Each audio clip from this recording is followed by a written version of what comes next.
Local में सफ़र करते करते सपने ख़त्म से हो गए हैं। वही रोज़ की भाग दौड़, घर से ऑफिस और ऑफिस से घर, बीच में लोकल का सफ़र।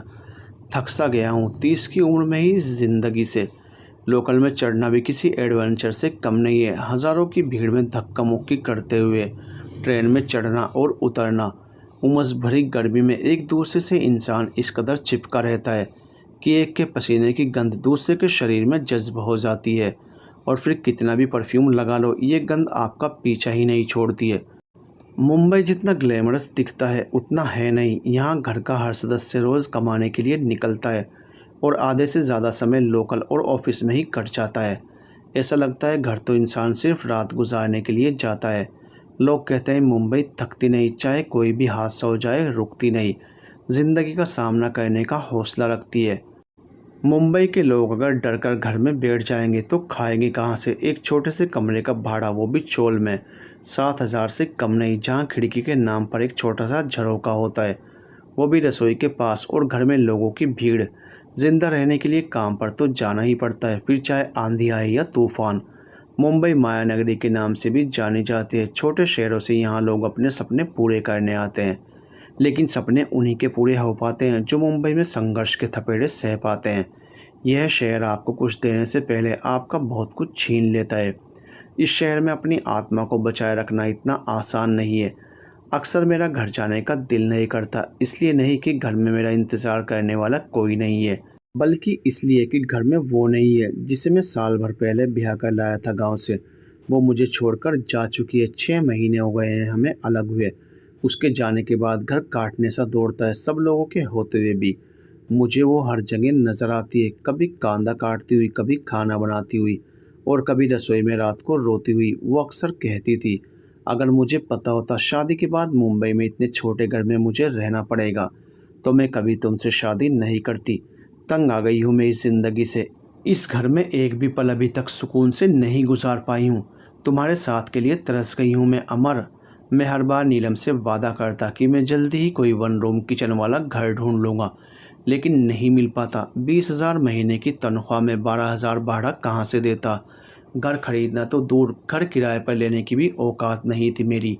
मुंबई में आदमी की सारी कमाई घर का भाड़ा खा जाती है और बाकी ज़िंदगी कटती है सड़क के किनारे बनी टपरी पर बड़ा पाव खाने में।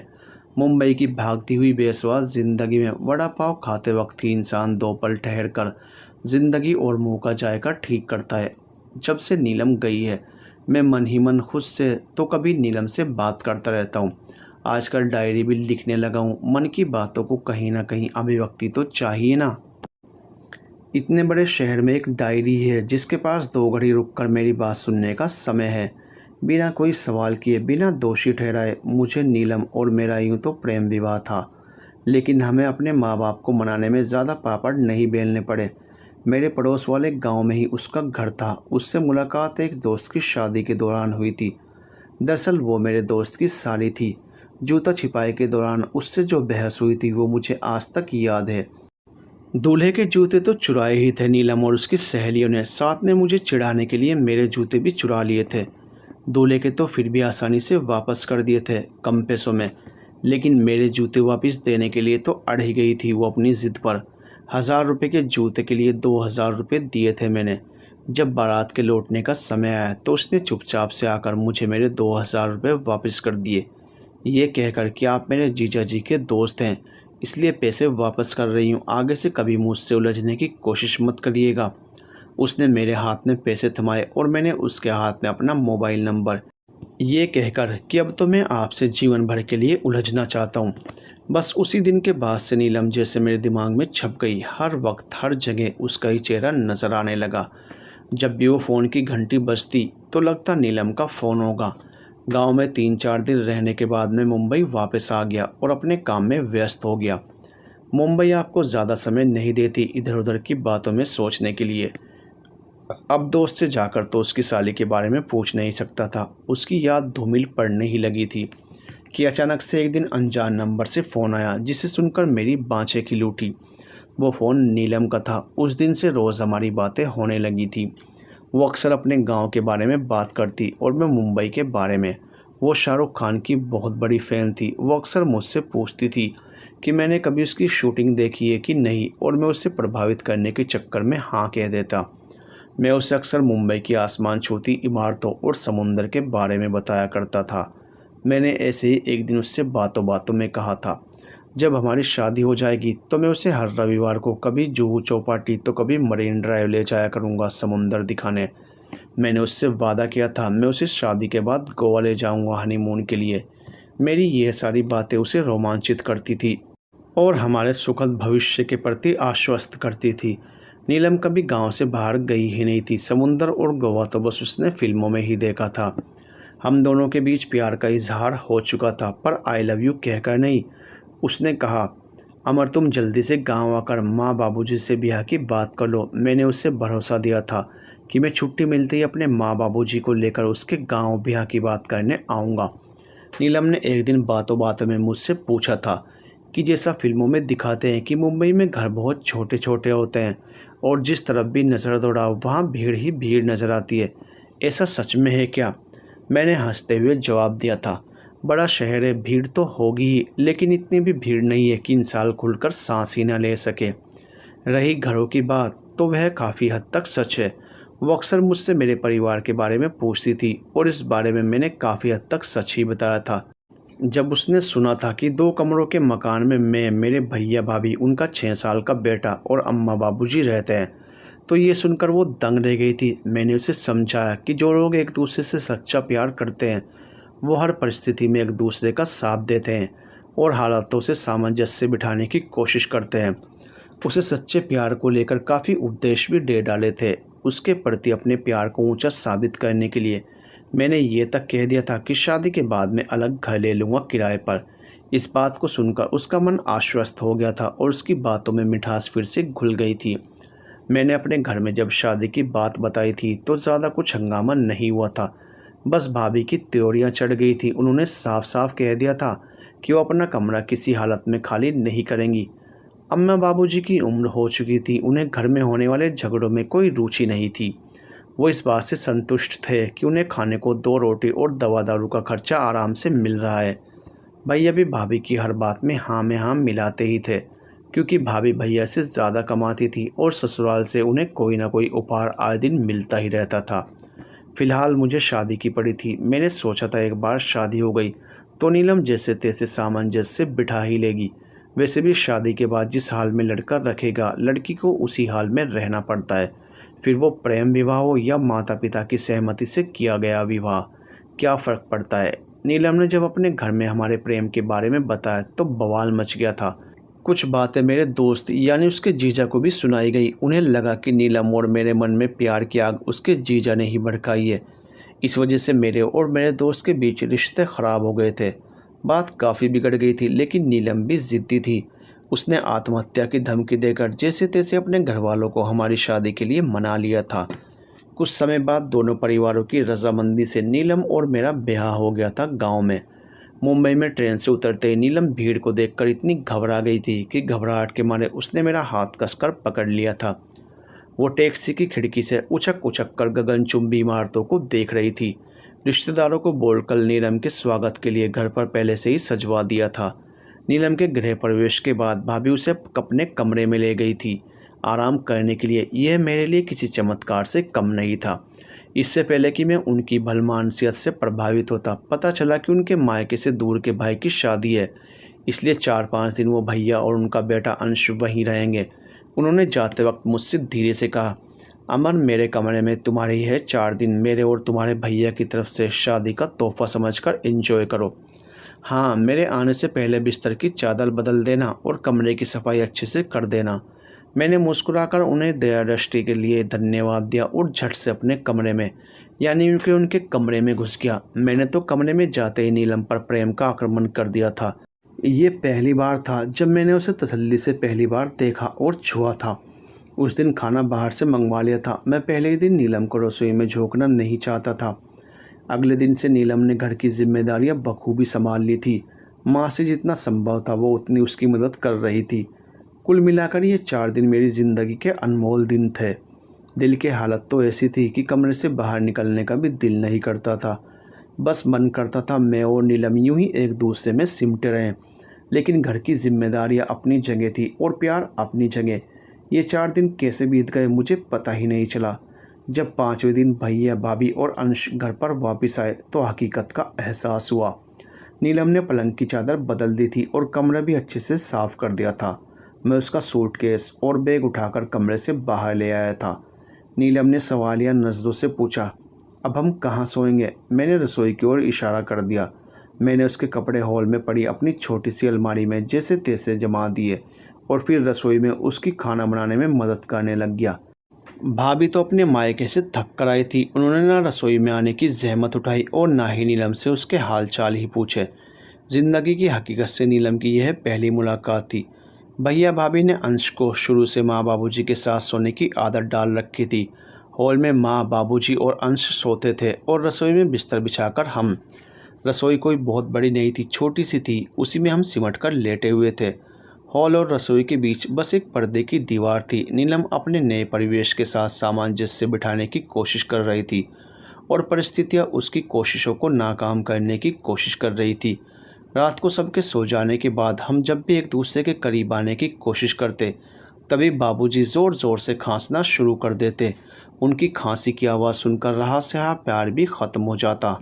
मैंने ऑफिस जाना शुरू कर दिया था। रोज़ शाम को घर में आने में देरी हो जाती थी। दिन भर वो मेरे घर के आने की बाट जोती और फिर मेरे घर आने के बाद एक ऐसा पल तलाशती जहाँ वो और मैं कुछ देर के लिए ही सही एक दूसरे के सानिध्य को महसूस कर पाएँ। भाभी ने नीलम के आने के बाद रसोई में झांकना ही बंद कर दिया था। ऑफिस में व्यस्त रहने का बहाना था ही उनके पास। नीलम अपनी चमक जिम्मेदारियों के बोझ के नीचे दबकर खोती जा रही थी।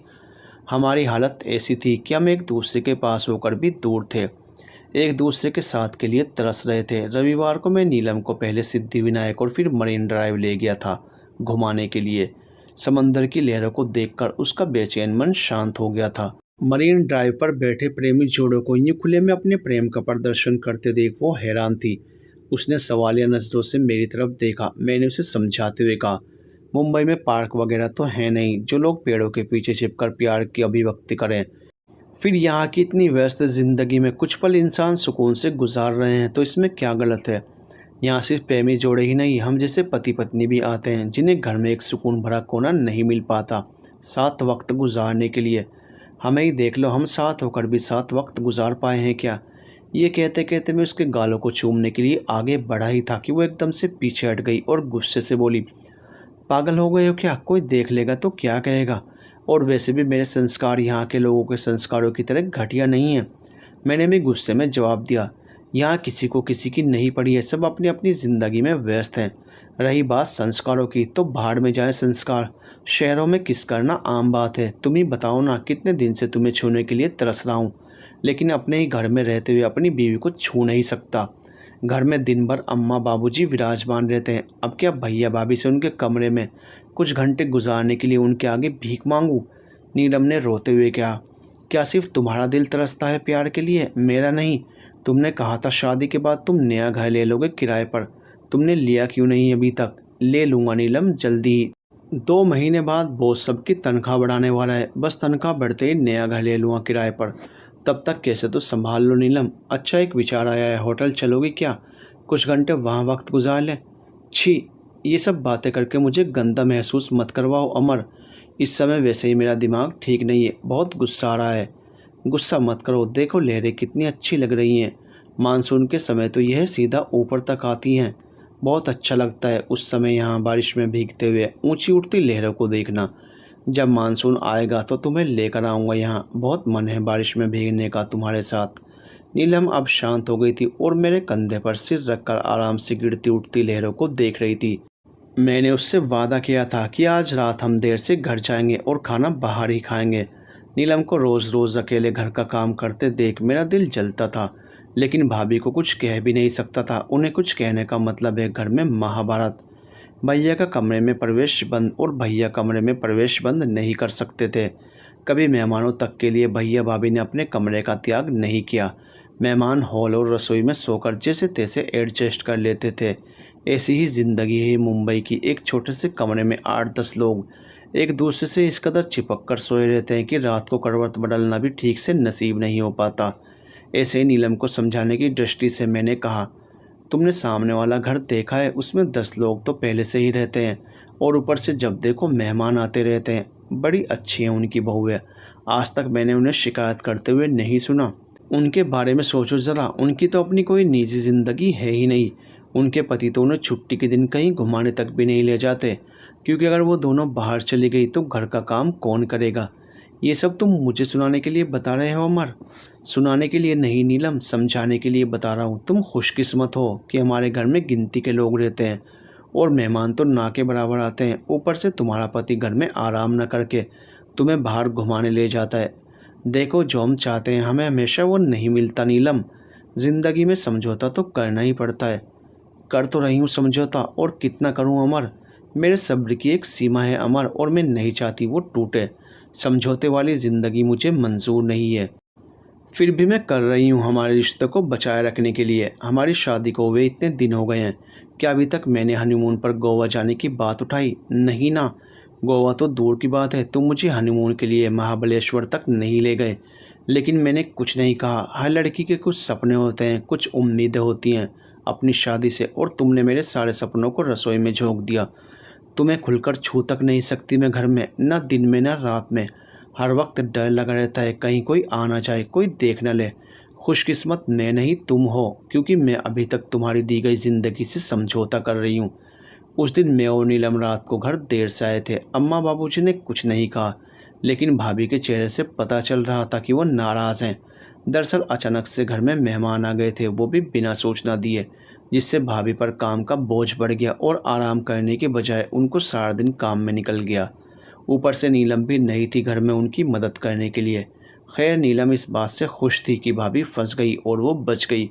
पूरा दिन हम घूम घूम कर थक चुके थे। नीलम ने फटाफट रसोई में चटाई बिछाई और हम सोने की तैयारी करने लगे, लेकिन नीलम को हसरत भरी निगाहों से अपनी तरफ देख मेरे मन में भी अरमान जागने लगे थे। तभी बाबूजी के खांसने की आवाज़ कानों में पड़ी। इससे पहले कि मेरा रोमांटिक मूड ऑफ होता, नीलम ने कान में कहा, बाबूजी की खांसी की वजह से हम अपना मूड क्यों ख़राब करें? ये तो अब रोज़ का हाल है। कब तक एक दूसरे के प्यार के लिए तरसते रहेंगे? नीलम अपनी जगह सही थी। मैंने कदम बढ़ाया ही था नीलम की ओर कि तब तक भाभी यमदूत की तरह अचानक से प्रकट हो गई और वो नीलम की तरफ मुस्कुराते हुए देखकर कहने लगी, माफ़ करना नीलम, वो आज पानी का जग रखना भूल गई थी कमरे में, वही लेने आई थी रसोई में। उन्होंने नीलम को इस तरह से देखा था जैसे उसका मजाक उड़ा रही हो। भाभी के जाने के बाद नीलम के अंदर का प्यार छूमंतर हो गया था और उसकी जगह गुस्से ने ले ली थी। हम दोनों मन मार कर चुपचाप सो गए थे। रोज़ सुबह हम सभी काम पर निकल जाते थे और नीलम अम्मा बाबूजी के साथ घर पर रह जाती थी। अकेली रोज़मर्रा के काम निपटाते हुए एक रात उसने मेरे कान में धीरे से कहा, भैया भाभी तो ऑफिस चले जाते हैं रोज़ और उनका कमरा खाली पड़ा रहता है। कि ना तुम हफ्ते में एक दिन आधे दिन की छुट्टी लेकर घर आ जाओ, ताकि हम कुछ समय साथ बिता सकें। हर हफ्ते आधे दिन की छुट्टी लेना संभव नहीं है मेरे लिए। हाँ, लेकिन महीने में एक, ज़्यादा से ज़्यादा 2 हाफ डे ज़रूर ले सकता हूँ। आइडिया अच्छा है तुम्हारा, कोशिश करके देखते हैं। लेकिन अम्मा बाबूजी भी तो हैं घर पर। चलो एक बारी को वो ना भी बताएं भाभी को, पर उनका बेटा अंश वो तो ज़रूर बता देगा अपने मम्मी पापा को कि हम उनके कमरे में सोते हैं। वो स्कूल से आकर सो जाता है और सीधा शाम को ही उठता है। तुम चिंता मत करो, उसे मैं संभाल लूँगी। ठीक है नीलम, कल ये तरीका आजमाने की कोशिश करते हैं। अगले दिन मैं आधे दिन की छुट्टी लेकर घर जल्दी आ गया था। अम्मा बाबूजी मुझे देखकर हैरान हो गए थे। मैंने उन्हें कहा तबीयत ठीक नहीं लग रही थी, इसलिए आधे दिन की छुट्टी लेकर घर आया हूँ। मैं भैया के कमरे में दवाई खाकर सो रहा हूँ। मैं चुपचाप भैया के कमरे में सो गया था। थोड़ी देर बाद अंश को सुलाने के बाद नीलम भी कमरे में आ गई थी। उसे देखते ही मैंने उसे गले से लगा लिया था। बहुत ही अच्छा वक्त बिताया था हमने साथ में। मन प्रसन्न हो गया था। अंश के उठने से पहले ही मैं और नीलम कमरे से बाहर आ गए थे। हम अक्सर इस तरह से एक दूसरे के साथ वक्त बिताने लगे थे, या यूँ कहूँ कि हम ज़िंदगी से कुछ खुशियों के पल चुराने लगे थे। हमें जितना भी वक्त एक दूसरे के साथ बिताने के लिए मिल रहा था, हम उससे संतुष्ट थे। कुछ नहीं होने से कुछ होना हमेशा बेहतर होता है, और वैसे भी इस तरह एक साथ वक्त बिताना हमारे लिए किसी एडवेंचर से कम नहीं था। अम्मा बाबूजी हमारा सच जानते थे और समझते भी थे, इसलिए उन्होंने कभी भैया भाभी को इस बारे में बताया नहीं। लेकिन बातों बातों में एक दिन बाबूजी ने मुझसे कहा कि अगर बहू को पता चल गया तो घर में क्लेश हो जाएगा। मैंने भी कह दिया, जो होगा देख लेंगे, हमारे भी कुछ अरमान हैं बाबूजी, आप ही बताएं हम कैसे अपनी इच्छाएं पूरी करें। ऐसा जवाब देना तो नहीं चाहिए था, लेकिन मेरे पास कोई और रास्ता भी कहाँ था। शादी करके भी अगर एक दूसरे का साथ नसीब ना हो तो शादी करने का फ़ायदा ही क्या। खैर बाबूजी ज़्यादा कुछ नहीं बोले, बोलते भी क्या, जवान बेटे की मनोदशा वो अच्छी तरह से समझते थे। एक रात सोते वक्त नीलम ने बताया कि भाभी जानबूझकर उससे घटिया किस्म की बातें करके उनकी परिस्थिति का मजाक उड़ाने की कोशिश करती हैं। सुबह रसोई में कदम रखते ही कहेंगी, दिन भर ऑफिस में काम करो और उस पर रात को भी आराम नहीं, तेरे भैया चैन से सोने कहाँ देते हैं। और फिर मुस्कुराने लगती हैं। बार बार पूछती रहेंगी, अमन ने रात को परेशान तो नहीं किया ना, नींद अच्छे से आई थी ना। मैंने हंसते हुए नीलम से कहा, तुम भी पागल हो, कह देती ना भाभी, जब तक आप रात को उठ कर पानी का जग लेने रसोई में आती रहेंगी तब तक नींद कहाँ से आएगी। आपकी मेहरबानी से अमर चाहकर भी मुझे रात को परेशान नहीं कर पाता। ऐसा जवाब सुनकर चुप हो जाती भाभी। फिर से तुम्हें चिढ़ाने की ज़रूरत नहीं करती, नीलम ने हंसते हुए कहा। ये जवाब तो मुझे भी सूझा था, लेकिन ये सोचकर दिया नहीं कि बेकार में मुंह सुझा लेंगी। बेवकूफ़ कहीं की। उसे क्या पता उसके जाने के बाद उसके कमरे में उसी के बिस्तर पर हम दोनों एक दूसरे को कितना परेशान करते हैं। हम दोनों ही अपना अपना मुंह दबाकर धीरे धीरे हंसने लगे। वाकई में इस खेल में मुझे और नीलम को बहुत मज़ा आ रहा था। हर रविवार हमें बाहर घूमने जाते देख भाभी ने भी ज़िद पकड़ ली थी कि वो भी अब रविवार को घर पर नहीं रुकेंगी। मैंने सोचा क्यों ना इस मौके का फ़ायदा उठाया जाए। हम उनके बाहर जाने से पहले ही घर से निकल जाते थे और स्टेशन पर बैठकर टाइम पास किया करते थे। फिर एक दो घंटे बाद बाबूजी को फ़ोन करके पूछ लेते कि भैया भाभी और अंश घर से निकले कि नहीं। उनके जाने की खबर सुनते ही हम झट से वापस घर लौट आते। माँ बाबूजी को हमारे घर में रहने से फ़ायदा था, क्योंकि नीलम सीधा घर आकर पहले खाना बनाकर रख देती थी ताकि माँ को खाना बनाने की तकलीफ़ ना करनी पड़े। रविवार को हम भैया भाभी के कमरे में पूरा दिन आराम फरमाते थे। नीलम इतनी खुश थी कि वो मेरी तनख्वाह बढ़ने वाली बात और अलग घर किराए पर लेने वाली बात लगभग भूल चुकी थी। मेरे लिए तो भैया का कमरा गोवा से कम नहीं था। हम दोनों ने अपनी परिस्थितियों से समझौता करते हुए खुश रहने का नया तरीका खोज लिया था। भैया के कमरे में साथ वक्त बिताना हनीमून से कम नहीं था।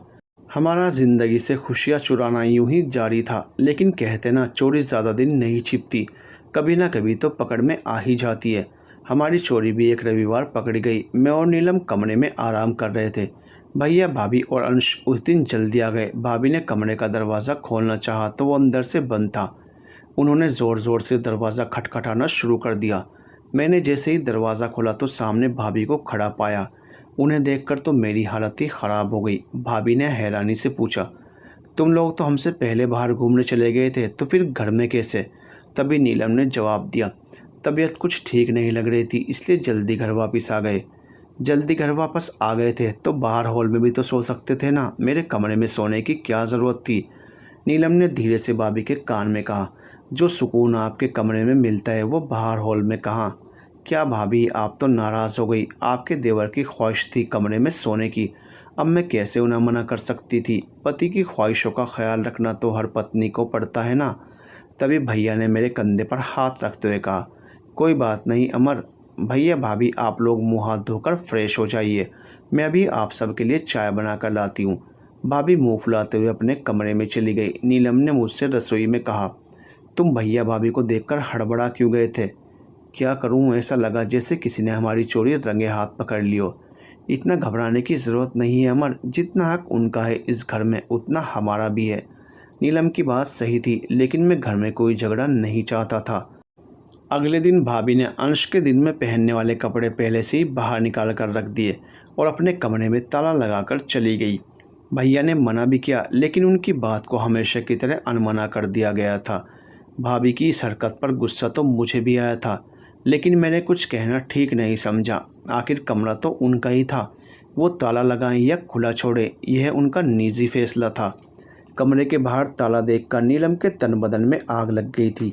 ये उसके लिए किसी बेइज्जती से कम नहीं था। अगली सुबह नीलम ने खाना ही नहीं बनाया, ये कहकर कि उसकी तबीयत ख़राब है। रात की पनीर की सब्ज़ी उसने मेरे लिए बचा कर रखी थी। साथ में 2 रोटी बनाकर उसने मुझे ऑफिस के लिए रवाना कर दिया। बेचारे भैया भाभी को सुबह ब्रेड खाकर ऑफिस के लिए निकलना पड़ा। मैंने दोपहर को ऑफिस से नीलम को फ़ोन करके उसकी तबीयत के बारे में पूछा तो उसने कहा कि उसकी तबीयत ठीक है, बस आज खाना बनाने का मन नहीं था। मेरे मुंह से गलती से निकल गया।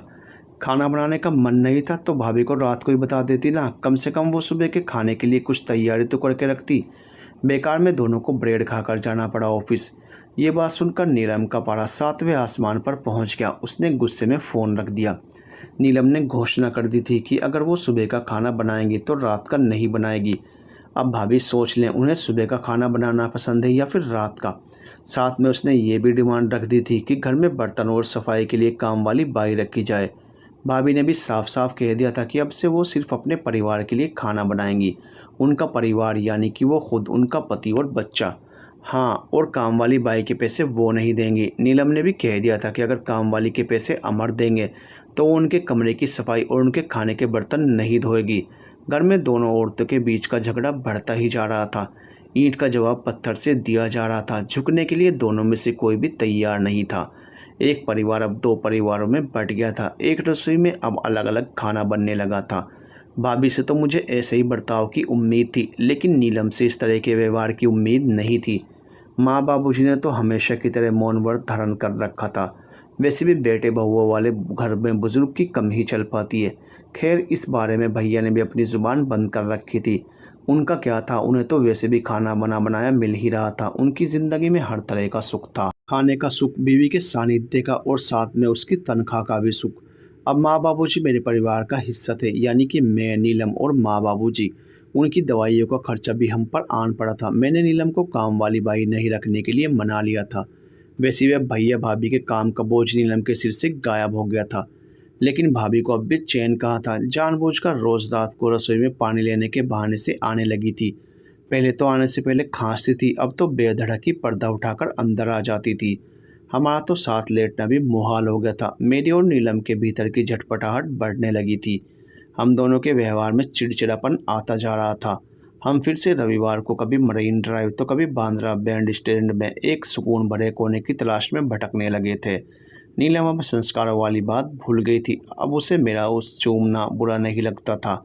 एक बात तो है मुंबई में कि वो आपको निडर कहें या फिर बेशरम बनाकर ही दम लेती है। समुद्र के इतने पास होते हुए भी हम प्यासे थे। मेरे और नीलम के भीतर घुटन बढ़ने लगी थी। वो मुझ पर दबाव डाल रही थी नया घर किराए पर लेने के लिए। मेरे पास इतने पैसे नहीं थे कि घर किराए पर ले सकूं। घर किराए पर लेने का मतलब था गृहस्थी का सारा सामान जोड़ना। उसके लिए पैसा कहाँ से लाता। ससुराल वालों से किसी भी तरह की उम्मीद करना बेकार था, क्योंकि हमारी शादी उनकी रजामंदी से कम नीलम की आत्महत्या की धमकी के कारण ज़्यादा हुई थी। अपनी शादी में सारा खर्चा खुद मैंने ही उठाया था। भैया भाभी तो बस नाम के लिए हाजिर थे। माँ बाबूजी के पास जमा पूंजी के नाम पर सिर्फ यह मकान था। मुझे ये भी डर था मन ही मन कहीं मेरे यहाँ से जाते ही भैया भाभी मकान अपने नाम न करवा लें। और ये बात मैंने नीलम को समझाई भी थी। उसने कहा, तुम बाबूजी से सीधे सीधे अपना हिस्सा क्यों नहीं मांग लेते। मैंने कहा, उनके जीते जी हिस्सा कैसे मांग सकता हूँ। नीलम ने गुस्से में कहा, साथ रहने के लिए क्या अब उनके मरने का इंतज़ार करना होगा क्या। ये बात सुनते ही मेरा हाथ उठने वाला था नीलम पर, जिसे मैंने रोक लिया और मैं गुस्से में घर से बाहर निकल गया। रात को देर से घर वापस आया तो देखा नीलम रसोई में सोई हुई थी। उसके चेहरे से साफ पता चल रहा था कि वो मेरे जाने के बाद बहुत रोई है। कभी कभी मुझे लगता था जैसे नीलम से शादी करके मैंने उसकी ज़िंदगी बर्बाद कर दी। उसने हीरे मोती तो मांगे नहीं थे, सिर्फ मेरा प्यार ही तो मांगा था, और मैं उसे वो भी नहीं दे पा रहा था। घर में एक भी कोना ऐसा नहीं था जहाँ वो मेरे कंधे पर सिर रखकर आराम से बैठ सके, लेकिन वो इन हालातों में भी समझौता कर रही थी। मैंने नीलम के सिर पर प्यार से हाथ रखते हुए उससे पूछा, तुमने खाना खाया क्या। नहीं, तुम्हारा इंतज़ार कर रही थी। तुम हाथ मुँह धो, तब तक मैं खाना लगाती हूँ। नहीं, तुम आराम से बैठो, आज खाना मैं लगाता हूँ। हम दोनों ने साथ मिलकर आराम से खाना खाया। प्रेम में सब कुछ दैहिक नहीं होता, भावनात्मक भी होता है। आज मैं इतना भावुक महसूस कर रहा था भीतर से कि दिल किया नीलम को कसकर अपने सीने से लगा लूं और उसे बेतहाशा चूमता ही रहूं। हमारे दाम्पत्य जीवन की यही विडंबना थी कि हम पति पत्नी होकर भी खुलकर अपनी भावनाएं व्यक्त नहीं कर सकते थे। हमारी अभिव्यक्ति पर गरीबी का पहरा था। मैं और नीलम रसोई में भी खुश रह लेते, लेकिन भाभी की घटिया हरकतों ने उस पर भी ग्रहण लगा दिया था। अचानक से रात को वो आकर पर्दा खोल देती थी। आती भी इतने दबे पाँव थी कि उनके आने का एहसास ही नहीं होता था। उनके डर के कारण अब हम विपरीत दिशाओं में सोने लगे थे। नीलम के सिर की तरफ मेरे पैर होते थे और उसके पैरों की तरफ मेरा सिर। ऐसे ही एक दिन हम सो रहे थे कि तभी भाभी पानी लेने के बहाने आई रसोई में रात को और जानबूझकर फर्श पर पानी गिरा दिया। सारा बिस्तर गीला हो गया और हम भी। नीलम ने गुस्से में कह दिया, ऐसा क्या करती हो भाभी रात भर, जो घड़ी घड़ी जग में पानी लेने रसोई में आ जाती हो? लग रहा है गर्मी बहुत है आपके अंदर। ज़ुबान संभाल कर बात करो नीलम। आप अपनी हसरतों को संभालिए। एक रात ही मिलती है अमर और मुझे चैन से गुजारने के लिए, उसमें भी आप ताका झाकी करने आ जाती हैं। शर्म नहीं आती आपको अपने देवर देवरानी के निजी पलों में व्यवधान डालते हुए? झगड़ा इतना बढ़ गया था कि माँ बाबूजी भी जाग गए थे और साथ में भैया भी कमरे से बाहर निकल आए थे। भैया और भाभी दोनों मिलकर नीलम को सुना रहे थे और मैं बुत बनकर खड़ा खड़ा सुन रहा था। नीलम का गुस्सा अपने चरम पर था। उसने पानी से भरा जग उठाया और भाभी के बिस्तर पर गिराते हुए कहा, लो हो गया हिसाब बराबर। भाभी का थप्पड़ नीलम के गाल पर पड़ने ही वाला था कि मैंने भाभी का हाथ रोक दिया। बस करिए भाभी, आपने हमारे बिस्तर पर पानी गिराया और नीलम ने आपके बिस्तर पर। हिसाब बराबर हो गया है अब। भैया जानते थे कि भाभी की गलती है, लेकिन वो कुछ नहीं बोले। उल्टा दो बातें मुझे सुनाकर अपने कमरे में चले गए। उस रात नीलम ने रसोई में पोछा नहीं मारा, फर्श गीला ही रहने दिया। हम दोनों हॉल में माँ बाबूजी के साथ ही सो गए। अगले दिन से नीलम ने रट लगा ली थी नया घर किराए पर लेने की। मैंने उसे अपनी सारी आर्थिक परिस्थिति समझाने की कोशिश की, लेकिन वो टस से मस नहीं हुई। एक तरफ ऑफिस में काम का दबाव और दूसरी तरफ घर में नीलम की नया घर लेने की जिद। मेरा दिमाग ख़राब हो गया था। मैंने कई बार नीलम से रसोई में सोने के लिए कहा ताकि थोड़ा बहुत तो करीब रह सकूं उसके, लेकिन उसने तो जिद ठान ली थी कि अब वो रसोई में सोएगी नहीं। मैं नीलम के स्पर्श के लिए तरस रहा था और नीलम थी कि अपनी ज़िद पर अड़ी थी। मेरी झटपटाहट, नीलम की ज़िद और हमारे झगड़े बढ़ते ही जा रहे थे। नीलम अब किसी समझौते के लिए तैयार नहीं थी। एक रात ना जाने मुझे क्या हुआ, मैंने नीलम को बहाने से रसोई में बुलाया और उसे कसकर गले से लगाने लगा और वो खुद को मेरी गिरफ्त से छुड़ाने की कोशिश करने लगी। मैं उस वक्त होश में नहीं था। मैं उसके साथ ज़बरदस्ती करने लगा था। उसने मुझे ज़ोर से धक्का देते हुए कहा, ये क्या पागलपन है? अब मेरा प्यार तुम्हें पागलपन लग रहा है नीलम? एक वक्त था जब तुम मेरे प्यार के लिए तरसती थी। हाँ, तरसती थी प्यार के लिए, लेकिन जबरन संबंध बनाने के लिए नहीं। अगर तुम्हारी भाभी अचानक यहाँ प्रकट हो गई तो क्या इज्जत रह जाएगी मेरी और तुम्हारी? अब तुम मुझे तभी छूना जब तुम एक नया घर किराए पर ले लोगे। मैंने नीलम का हाथ मरोड़ते हुए कहा, ये बात अच्छी तरह समझ लो, तुम्हारे नसीब में ये रसोई ही लिखी है। तुम्हें अपने हालातों से समझौता करना पड़ेगा। हाथ छोड़ो मेरा। किया था मैंने समझौता, इस रसोई को ही अपनी आरामगाह समझ लिया था, लेकिन तुम्हारी भाभी ने जिस पर पानी फेर दिया। जानवर सब कुछ खुलेआम करते हैं, इंसान नहीं। गलती हो गई मुझसे जो मैंने तुम जैसी ज़िद्दी लड़की से शादी की। मुंबई में लोग ऐसे ही एडजस्ट करके जीते हैं। गलती तो मुझसे हुई है जो मैंने तुम्हारे झूठे वादों पर भरोसा करके तुमसे शादी की। तुम्हें कहा था ना कि शादी के बाद तुम नया घर लोगे किराए पर। कहाँ है वो नया घर? ले लेता नया घर अगर भाभी की तरह तुम भी कमाने वाली होती। अगर शादी से पहले तुम बता देते कि तुम्हें कमाने वाली लड़की चाहिए तो मैं तुमसे शादी ही नहीं करती। अगर एक बीवी को पालने तक की औकात नहीं थी तुम्हारी तो तुमने मुझसे शादी ही क्यों की? औकात शब्द सुनकर मुझे इतना गुस्सा आ गया कि मेरा हाथ नीलम पर उठ गया। उस थप्पड़ की और नीलम के रोने की गूंज इतनी तेज़ थी कि घर के लोगों के साथ साथ पड़ोसी भी बाहर निकल आए थे देखने के लिए कि आखिर माजरा क्या है। नीलम के होंठों से खून निकल रहा था और वो बुरी तरह से रोए जा रही थी। उसने उसी वक्त अपने भाई को फ़ोन किया और उसे यहाँ बुला लिया, उसे गांव लेकर जाने के लिए। माँ, बाबूजी और भैया ने काफ़ी समझाया नीलम को, लेकिन वो कुछ सुनने को तैयार नहीं थी। भाभी के लिए नीलम के गाल पर पड़ा थप्पड़ किसी सुकून से कम नहीं था। उन्हें लग रहा था चलो थप्पड़ जिसने भी मारा बदला तो उनका पूरा हुआ था। कुछ दिनों बाद नीलम का भाई उसे यहाँ से ले गया और ले जाते समय हमें काफ़ी खरी खोटी भी सुना गया। मैंने भी खूब खरी खोटी सुनाई। नीलम के संस्कारों पर बात उठाई।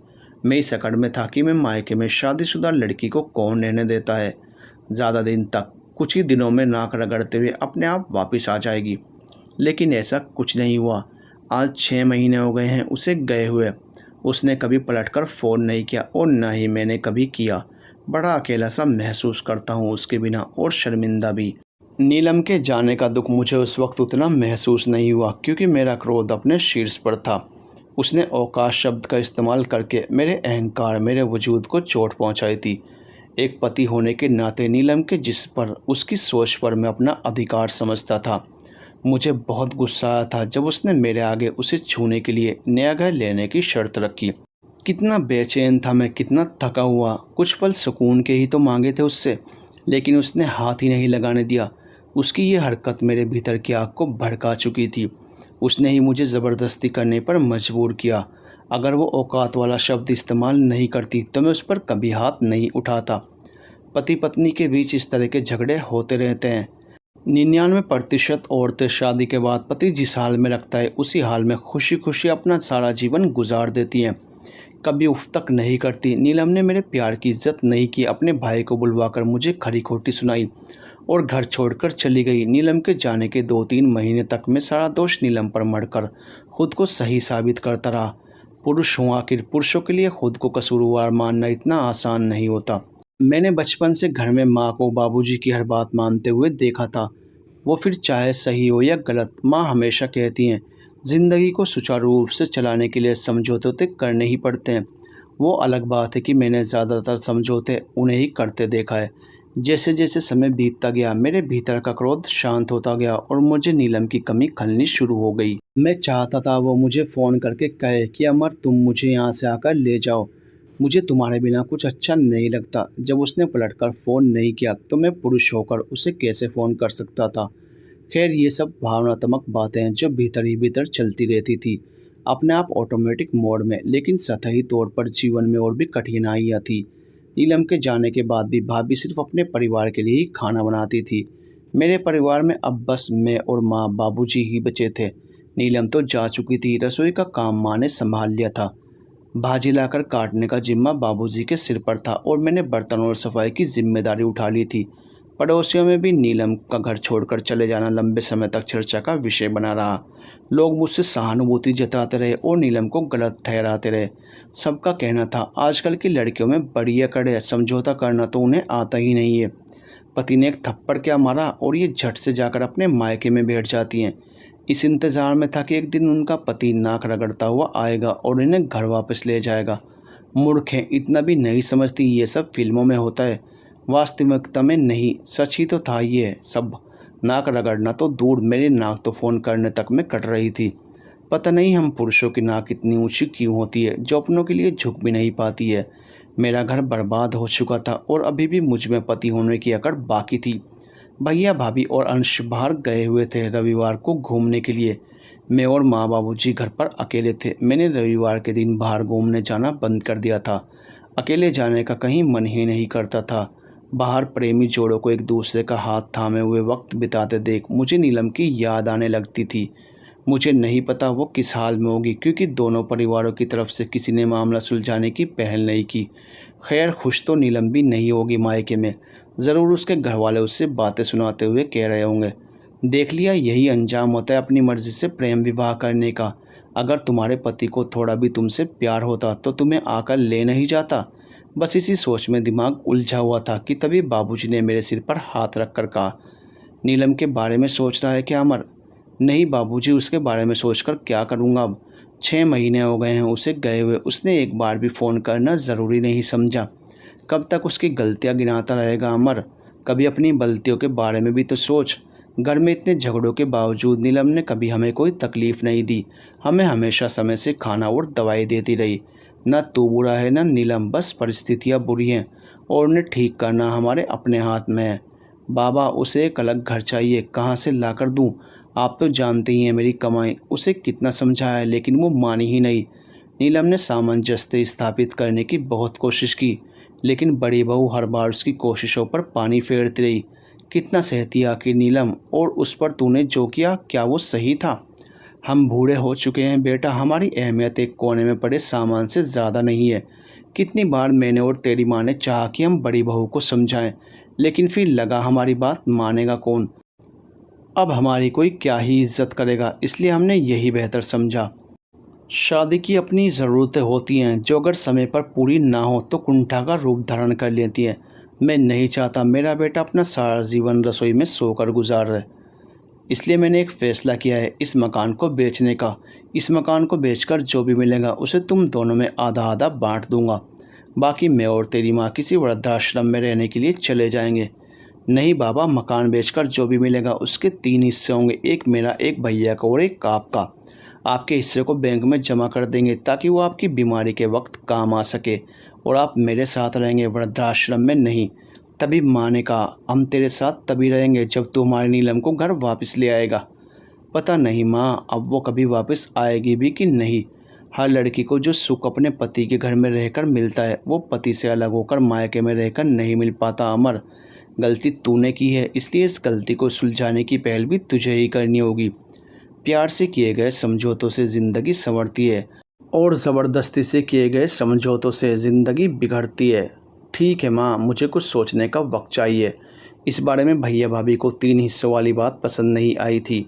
भाभी का कहना था कि माँ बाबूजी का हिस्सा अलग से निकालने की ज़रूरत क्या है, उन्हें वो अपने साथ रख लेंगे। वैसे भी अभी नीलम तो है नहीं, तो उनका ख्याल कौन रखेगा, इसलिए बेहतर होगा कि वो उनके साथ रहें। माँ बाबूजी ने भी सख्ती से कह दिया था कि नीलम जल्दी ही वापस आएगी और वो मेरे साथ ही रहेंगे। बाबूजी ने तो कह दिया था कि नीलम जल्दी ही वापस आ जाएगी, लेकिन उसे लाना उतना भी आसान नहीं था। ऐसे ही एक दिन मैंने बड़ी हिम्मत करके उसे फ़ोन लगाया, लेकिन घंटी बजते ही उसने फ़ोन नहीं उठाया और ना ही दोबारा पलटकर कॉल बैक ही किया। मुझे मालूम था वो बड़ी ज़िद्दी है, इतनी आसानी से मानने वाली नहीं है। लेकिन मैंने भी उसे घर वापस ले आने का मन बना लिया था, पर उसे अब इस घर में वापस नहीं लाना चाहता था। उसका गृह प्रवेश उसके नए घर में करना चाहता था। मुंबई में मकान लेना मेरे लिए संभव नहीं था, क्योंकि यहाँ 2 कमरों के मकान की कीमत ही 1 करोड़ से शुरू होती है, वो भी ठीक ठाक से इलाके में। इसलिए मैंने बदलापुर में घर लेने की योजना बनाई थी और घर देखना भी शुरू कर दिया था। 2 BHK 40 लाख में मिल रहा था, टावर में लिफ्ट, एक छोटा सा पार्क और पार्किंग की भी सुविधा थी। स्टेशन भी पास में ही था। माँ बाबूजी को भी घर काफ़ी पसंद आया था। पुराना मकान बेचने और नया मकान खरीदने में 2-3 महीने का समय लग गया था। भैया भाभी ने भी बदलापुर में ही मकान खरीद लिया था, जो मेरे घर से 10 मिनट की दूरी पर ही था। मैंने पुरानी नौकरी छोड़कर नई नौकरी ढूंढ ली थी। अब ज़िंदगी पटरी पर आ गई थी, बस नीलम का घर आना बाकी था। मैंने कई बार नीलम को फ़ोन किया, लेकिन उसने कोई जवाब नहीं दिया। फिर एक दिन बाबूजी ने कहा, चल हम लोग तेरे साथ चलते हैं नीलम को लेने के लिए उसके घर। भैया भाभी को जब गांव जाने की सूचना दी तो भाभी कहने लगी, हम भी साथ चलेंगे नीलम को घर वापस लाने के लिए। इसी तरह पूरा परिवार गांव पहुंच गया उसे वापस ले आने के लिए। हम लोग बिना कोई सूचना दिए उनके घर पहुंच गए थे। वो लोग यूं हमें अचानक घर देखकर हैरान थे। दोनों पक्षों में बातचीत और मेरे माफ़ी मांगने के बाद मामला सुलझ गया था। उन लोगों को ये जानकर बहुत खुशी हुई कि मैंने अब नया घर खरीद लिया है। मेरी आंखें बड़ी देर से नीलम को तलाश रही थी, लेकिन नीलम है कि बाहर आने का नाम ही नहीं ले रही थी। तभी भाभी ने कहा, नीलम को बुलाइए ना, बड़ी देर से अमर की आंखें उसे ही तलाश रही हैं। उसके बाबूजी ने नीलम को कई आवाज़ें लगाई, लेकिन वो बाहर ही नहीं आई। भाभी ने कहा, आप उसका कमरा बता दीजिए, मैं और अमर उसे मनाकर बाहर ले आएंगे। उसकी माँ हमें उसके कमरे में ले गई। कमरे का दरवाज़ा बंद था। भाभी ने दरवाज़ा खोलते हुए कहा, माफ़ करना नीलम, मैं बिना दरवाज़ा खटखटाए अंदर आ गई। क्या करूं, अभी तक पुरानी आदत छूटी नहीं मेरी। जब नीलम ने कुछ जवाब नहीं दिया तो भाभी उसके सामने हाथ जोड़कर माफ़ी मांगते हुए कहने लगी, माफ़ कर दो नीलम मुझे, मेरी गलतियों के लिए। मैं बहुत शर्मिंदा हूँ कि मेरे कारण तुम्हारी शादीशुदा ज़िंदगी बर्बाद हो गई। नीलम ने मेरी तरफ देखते हुए कहा, मुझे आपसे कोई शिकायत नहीं, जो शिकायत है अमर से है। मेरी शादीशुदा ज़िंदगी आपसे ज़्यादा अमर के कारण बर्बाद हुई है। नीलम से गिले शिकवे दूर करने के बाद भाभी हम दोनों को कमरे में अकेला छोड़कर चली गई। नीलम ने कमरे का दरवाज़ा बंद कर दिया। बड़ी ही अजीब स्थिति थी। मुझे कुछ समझ नहीं आ रहा था नीलम से मैं क्या बोलूं। नीलम के चेहरे पर मुझे देखकर कोई खुशी नहीं थी, बल्कि आक्रोश ज़्यादा था।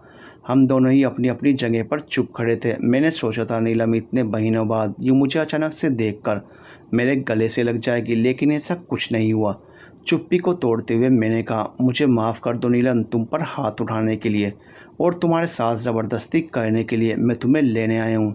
चलो वापस अपने नए घर चलो। अब नीलम के चेहरे पर नए घर की बात सुनकर भी कोई खुशी नहीं दिखी। उसने मुझसे एक सवाल किया, तुमने मेरे साथ ज़बरदस्ती करने की कोशिश क्यों की थी और मुझे थप्पड़ क्यों मारा था? मैं बहुत तनाव में था और काफ़ी दिन हो गए थे तुम्हें छुए हुए। मैं तुम्हारे साथ के लिए तरस रहा था और तुम थी कि नए घर की जिद पकड़ कर बैठी थी। ऊपर से तुम्हारे मुंह से निकला अवकाश शब्द मेरे सीने में खंजर सा चुभा था। मैं अपने गुस्से को नियंत्रण में नहीं रख पाया और तुम पर हाथ उठ गया। प्लीज़ नीलम, मुझे माफ़ कर दो।